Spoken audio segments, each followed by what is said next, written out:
¿Qué pasa cuando el hombre más poderoso de todo el mundo descubre que el verdadero enemigo vive dentro de él? Marco Aurelio tuvo todo: riquezas, legiones, un trono, consejeros, filósofos, todo lo que podía pedir y necesitar. El trono del imperio más grande que la humanidad había visto. Y aún así, nunca dejó de luchar, no contra otros imperios, ni tampoco contra ejércitos extranjeros, sino contra su orgullo, sus miedos, sus deseos y su ego. Contra esa parte de nosotros que tal vez nadie vea, pero que decide quién somos en realidad. Mientras el mundo lo llamaba emperador, él se escribía a sí mismo como un simple discípulo, como un alumno de la virtud y de la verdad. Y ahí está la paradoja de esta historia.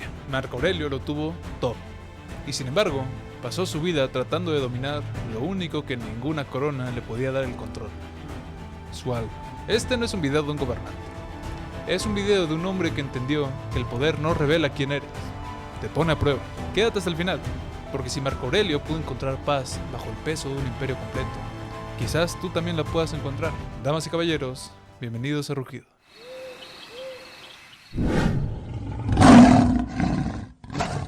Marco Aurelio no nació para ser emperador, nació para estudiar. Mientras otros niños de la nobleza jugaban con espadas de madera, él prefería los libros, la reflexión y el silencio.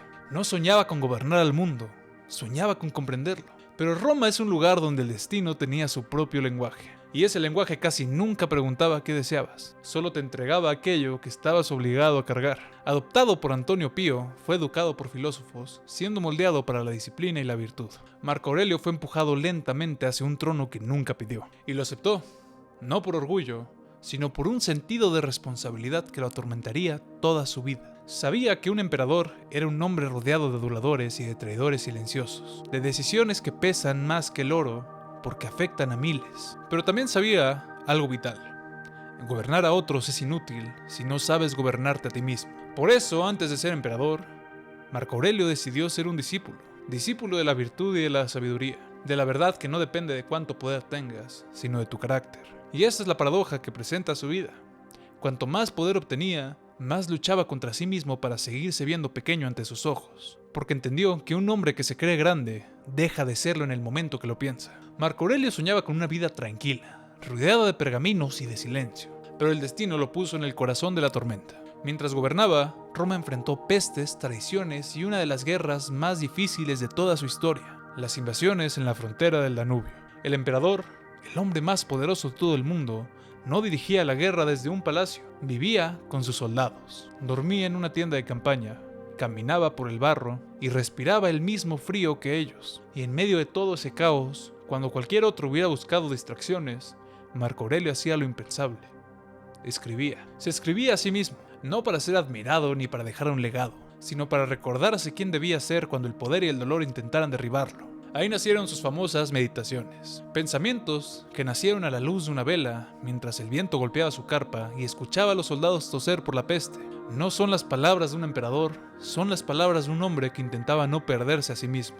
Porque Marco Aurelio entendió algo que casi nadie entiende: el dolor no te destruye, te revela. Y si aprendes a gobernarte en medio de la tormenta, ningún poder externo podrá derribarte jamás. El mundo veía a Marco Aurelio como el hombre más poderoso de toda la tierra, pero nadie veía la soledad que el hombre cargaba. El poder, por fuera, parece mucha grandeza, pero por dentro es una presión constante. Aduladores que te dicen lo que quieres escuchar, traidores que se la pasan afilando su puñal, y decisiones que pueden salvar o matar miles de vidas. Marco Aurelio entendió que un emperador vive rodeado de gente, pero casi nunca está acompañado. Y quizás la batalla más difícil que luchó no fue ni contra los germanos ni contra la peste, fue contra su propio corazón.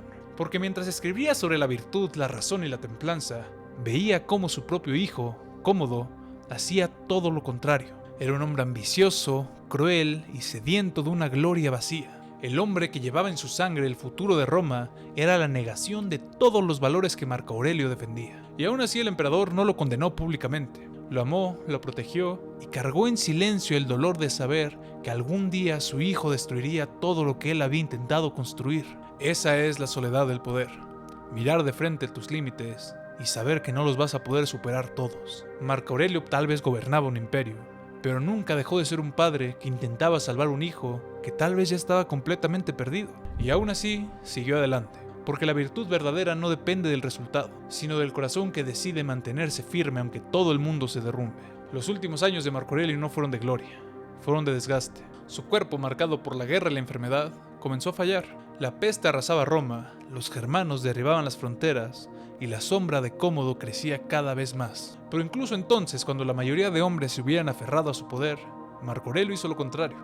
Se aferró a su alma. En su tienda de campaña, envuelto en mantos pesados y en sus pensamientos, escribía todavía. No escribía para el mundo, ni tampoco pensaba que miles de años después sus palabras serían leídas. Escribía para recordarse a sí mismo que incluso su muerte era parte natural del universo, que no debía temerla, sino entenderla. Ahí, en medio del frío y de la soledad, el emperador escribió unas de sus líneas más profundas. No eres más que un punto en el tiempo. Haz lo que te corresponda. Ama lo que te toca vivir y suelta lo que ya no puedes controlar. Marco Aurelio aceptó la muerte con la misma serenidad con la que había aceptado el poder, sin aferrarse, sin miedo y sin buscar gloria. Porque sabía que un hombre no es grande por cómo gobierna el mundo, sino por cómo gobierna su espíritu cuando el mundo se le escapa de las manos. Marco Aurelio murió lejos de Roma, sin monumentos y sin discursos, sin la gloria que rodeó a tantos emperadores. Pero su legado no necesitó mármol, quedó escrito en tinta, en pensamientos murmurados entre batallas y en palabras que nunca pensó que saldrían de su tienda de campaña. Esas palabras se convertirían en un faro para generaciones enteras. Marco Aurelio no dejó conquistas, dejó sabiduría. Fue un emperador, pero no uno que quisiera dominar el mundo. Fue un hombre que entendió que la verdadera grandeza no se encuentra en la gloria, sino en la virtud. Que el poder cae, no. Que el poder pasa, que la fama se desvanece y que los imperios caen, pero un alma que se gobierna en silencio permanece. Por eso su vida sigue hablándonos, porque todos cargamos con un imperio dentro de nosotros, nuestros miedos, nuestras dudas, nuestras pasiones. Y así como Marco Aurelio enfrentó al suyo, tú también puedes enfrentar al tuyo. El emperador murió, pero el filósofo, el hombre y la voz que buscó el silencio en medio del caos, eso sigue vivo.